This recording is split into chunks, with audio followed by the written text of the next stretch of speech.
Chapter 1 exercise 1.2 का पहला सवाल है, निम्नलिखित संख्याओं के अभाज्य गुणनखंडों के गुणनफल के रूप में व्यक्त कीजिए। इसमें पहले सवाल में 5 पार्ट हैं। इस सवाल में हमें क्या करना है, हमें इन संख्याओं के अभाज्य गुणनखंड निकालने हैं जो कि किसी अभाज्य गुणनखंड बोलते हैं जो किसी और संख्या से विभाजित ना हो। सवाल की तरफ पढ़ते हैं, पहला पार्ट करते हैं। पहला पार्ट जो हमारा वो है 140। इसे करने का सबसे अच्छा तरीका है ये 140 का अभाज्य गुणनखंड निकालेंगे तो सबसे छोटी संख्या क्या होती है 2, जो कि अभाज्य है। 2 से करेंगे तो कितनी बार में जाएगा, 2 7 14, 0 का 0। फिर 2 से करेंगे, 2 से कितनी बार 35। फिर कितने से होगा, 3 से तो होगा नहीं, 5 से ही करेंगे डायरेक्ट। 5 का 5 7 35, ये सीधे 7 से कटेगा। तो 140 का अभाज्य गुणनखंड 140 के अभाज्य गुणनखंड कितने हो गए, ये होगा 140 का अभाज्य गुणनखंड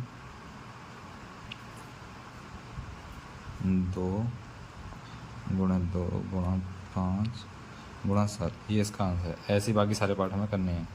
सेकंड पार्ट है 156। 156 ही करेंगे हम। 2 से करेंगे, 15 में कितना हो जाएगा 7 बार, बचा 1 8। फिर 2 से करेंगे, 7 में जाएगा 3 बार, बचा 1, ये 9 बार जाएगा।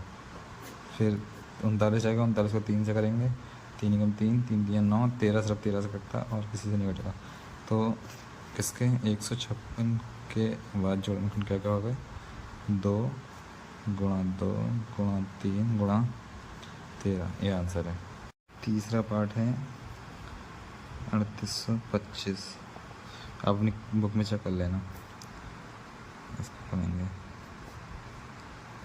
3825। लास्ट में 5 आया तो या तो 3 से कटेगा या 5 से कटेगा। 3 से करके देखेंगे, 3 एकम 3, 3 2 6 बचे 2, 3 6 18 बचे 2, 3 से नहीं कटेगा तो ये 5 से कटेगा। 5 एकम 5, 5 7 35, 3 5 6 30 बचे 2, 5 25, ये फिर 5 से कटेगा।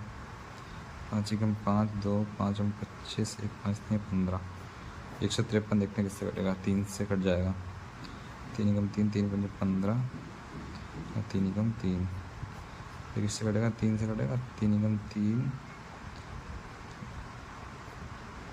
3 बचे 2, 3 3 21, 3 वो बचे 2, 3 7 21, 3 17 17 से कटेगा सिर्फ। इसके अभाज्य गुणनखंड कितने होंगे, 38 25 के 5 गुणा 5 गुणा 3 गुणा 3 गुणा 17। फोर्थ पार्ट है 5005। ऐसे करेंगे, 3 से कटेगा नहीं, 5 से कटते हैं। 5 एकम 5 0 0, 5 एकम 5 0 0 1। 3 से नहीं कटेगा क्योंकि 3 3 9, 1 बचा, 3 3 9 1 11, 3 से नहीं कटेगा तो इस 7 से काट के देखते हैं। 7 एकम 7 बचते हैं 3, 7 चौक 28, 2 बचेंगे, 7 3 21, 143। ये फिर किससे जाएगा, 7 से काट के देखते हैं। 7 2 14, 3 नहीं कटेगा। 3 से काटेंगे, 3 चौक 12 बचे 1, 3 2 बचे 2, 3 से नहीं कटेंगे 23, 5 से भी नहीं जाएगा। 11 से 11 एकम 11 बचे 3, 11 3 33, ठीक 11 से कटता है। 11 एकम 11 बचे 3, 11 3 33, 13 किसी से कटेगा नहीं, 13 खुद अभाज्य संख्या है। तो 5005 के गुणनखंड 5 गुणा 7 गुणा 11 और गुणा 13।